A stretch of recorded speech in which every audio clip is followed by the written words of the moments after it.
భార్యను అడ్డం పెట్టుకుని పేర్ని నారి రాజకీయాలు చేస్తున్నాడని మంత్రి కొల్లు రవీంద్ర అన్నారు. పీడీఎస్ బియ్యం అక్రమ రవాణాపై తన మీద వస్తున్న ఆరోపణలకు మాజీ మంత్రి పేర్ని నాని స్పందిస్తూ కూటమి ప్రభుత్వంపై సంచలన విమర్శలు చేశారు. పేర్ని నాని చేసిన వ్యాఖ్యలపై స్పందించిన మంత్రి రవీంద్ర ఆయనపై ఫైర్ అయ్యారు. ఈ సందర్భంగా మంత్రి మాట్లాడుతూ పేర్ని నాని తన కుటుంబ సభ్యులను అడ్డం పెట్టుకుని రాజకీయాలు చేస్తున్నారని, ఇలాంటి ధోరణి మంచిది కాదని తెలిపారు. అలాగే ఆడ మగ ఏంటని, తప్పు చేస్తే ఎవరైనా ఒకటేనని మండిపడ్డారు. దొంగతనం చేస్తే ఊరుకుంటారా అని ప్రశ్నించారు. అంతేగాక తప్పు చేయకపోతే నెల రోజులుగా ఎందుకు పారిపోయారో చెప్పాలని, తప్పు చేయనప్పుడు హైకోర్టుకు వెళ్లాల్సిన అవసరం ఎందుకు వచ్చిందని కొల్లు రవీంద్ర ఆగ్రహం వ్యక్తం చేశారు.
భార్యను అడ్డం పెట్టుకుని పేర్ని నాని రాజకీయాలు చేస్తున్నాడని మంత్రి కొల్లు రవీంద్ర అన్నారు.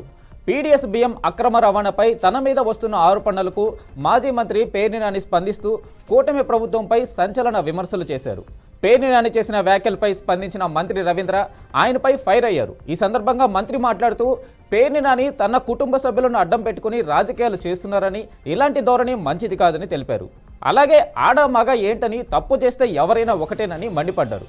దొంగతనం చేస్తే ఊరుకుంటారా అని ప్రశ్నించారు. అంతేగాక తప్పు చేయకపోతే నెల రోజులుగా ఎందుకు పారిపోయారో చెప్పాలని, తప్పు చేయనప్పుడు హైకోర్టుకు వెళ్లాల్సిన అవసరం ఎందుకు వచ్చిందని కొల్లు రవీంద్ర ఆగ్రహం వ్యక్తం చేశారు.